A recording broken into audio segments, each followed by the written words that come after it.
June 6th, 1944. D-Day. The Allied invasion of France. Alright, I'm gonna stop doing the voice now. D-Day was the most important battle on the Western Front in World War II. It's also the backdrop of movies, TV shows, and video games, like I'm about to show you here in Medal of Honor Frontline. We're seconds away from reaching the shores of Omaha Beach, where we're sure to meet very little resistance. Some of my fellow soldiers are throwing up on the boat, probably due to a crippling hangover. Fortunately, I remembered to mix in a water in between my 27 beers last night, so I'm doing fine.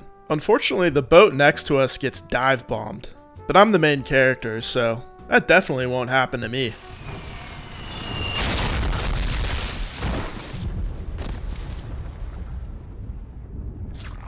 Somehow I survive a bomb that exploded about 3 feet in front of me, and I'm also lucky enough to dodge those underwater machine gun rounds. I'd like to see that pot-smoking hippie Michael Phelps try that. After running around the beach like a moron for about 30 seconds, I finally find the captain, who's chilling behind some wreckage, ready to order me around like he's my boss or something. Now move out! Apparently I've got to do everything around here, and that includes finding my squad and giving them covering fire. Like that's gonna make a fucking difference. I locate all 3 of my stranded comrades and blindly fire into the bunkers, which I guess works well enough for them to make it to the beachhead.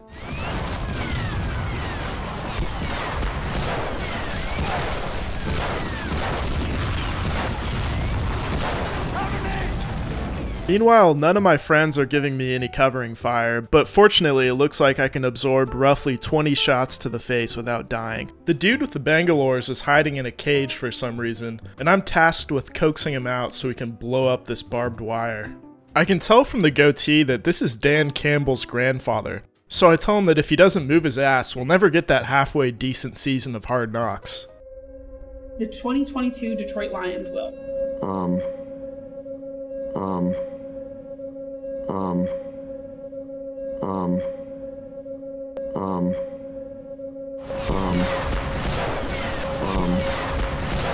Alright Dan, for the love of God, let's keep it moving.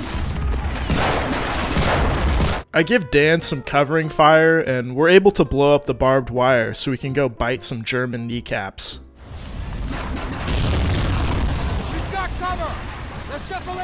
We fight our way through the open, and I have no time to catch my breath before the captain gives me some more bullshit orders. He basically wants me to go clear out every single machine gun nest, every bunker, and kill their radio communications. Yeah, buddy, why don't I just kill Hitler myself while I'm at it, okay? Anyways, since I'm a good boy just trying to get home to my wife and her boyfriend, I race through no man's land, and I kill my very first German soldier. It feels pretty good, so I take out another dirty kraut before managing to climb up a ladder using just my feet, and I hop onto a machine gun.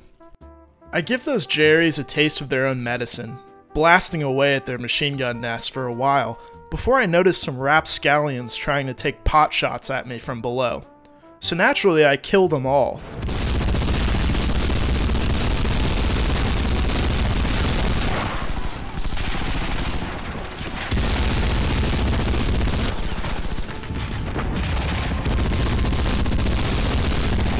After I teach Hans and Dieter a lesson, I blow the MG nest to smithereens, and my squad meets me in the trench. To no one's surprise, the captain's got another goddamn to-do list for me. You're in Japan today, Patterson! Now let's move out! There's more shit to get done if we want to win this war, and I guess for some reason it's better if I just do it all myself. Patterson, listen up! We need to find a way to signal our cruisers to start lobbing shells! Get to the top of this bunker, and I'll take the other one! Move out! Wait! The captain's incredible leadership gets a man killed immediately, and I make the bold choice to do exactly what the dead guy did, and somehow it works. I forgot to shoot those flammable barrels, and when I do, I'm very fortunate that the blast radius is so minuscule that I survive without even singeing my eyebrows. I use my Thompson machine gun to paint the walls a new shade of German red, and then I take out a couple more Germans hiding behind barrels. Because when you're in a concrete bunker, the best cover is usually a wooden barrel. I clear out the machine gun nest, and to my surprise, I find that the Germans left me a bunch of ammunition for my American guns. I mean, come on guys, are you even trying here? A few more Germans decide to jump directly into the line of fire, and I'm starting to wonder about the caliber of enemy we're facing here. I mean, they're not exactly super soldiers, are they? I proceed to the next room and take out a couple more of these dumb assholes. And then I find an officer who thinks flipping a table is going to work against me. Yeah, who do you think you are? Jesus of Nazareth or something? You know, because Jesus, he flipped those tables that one time. As you can see in the 1988 Martin Scorsese film, The Last Temptation of Christ, Jesus used to get really pissed off because they got rid of the dollar menu at the McDonald's in Jerusalem. I find the radio room and break all of the equipment, which really pisses off the Germans because now they can't listen to their favorite podcast while they commit crimes against humanity. Anything right now. So this is the kind of podcast you have on a Monday. Things about to heat up though with football, but here we go. Minister Goebbels. Our friends from Pearl Jam. What can I do for you, Major?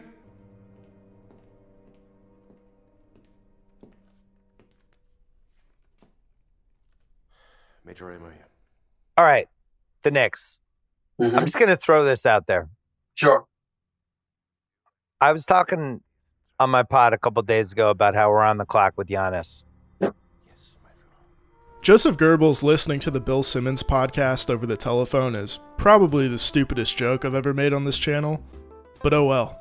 A couple of officers are just hanging out, really vibing, until I shoot both of them. Then I move on to a tunnel where a couple of guys in woodland camo behind a camouflage table start shooting at me.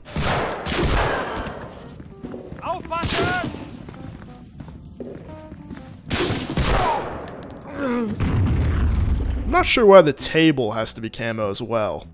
Maybe the Germans were a little too preoccupied with aesthetics.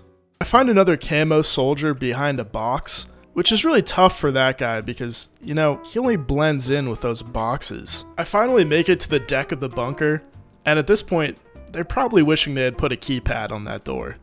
Maybe like a Ring doorbell or something. Anything, really.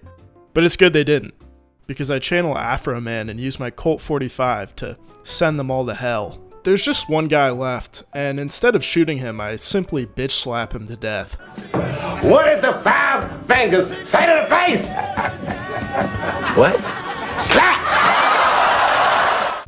After that guy goes down, a plane flies by and totally decimates the other bunker, which begs the question of why couldn't they just do that to both of them? But I digress. I drop a red smoke grenade, signaling that a new pope has been elected, before I take out a couple stragglers and rendezvous with my captain. This mission was tough, but you've proven yourself to be exceptional. Division's moving on to Beerville. We're replacing you on a special mission. Good luck, Patterson.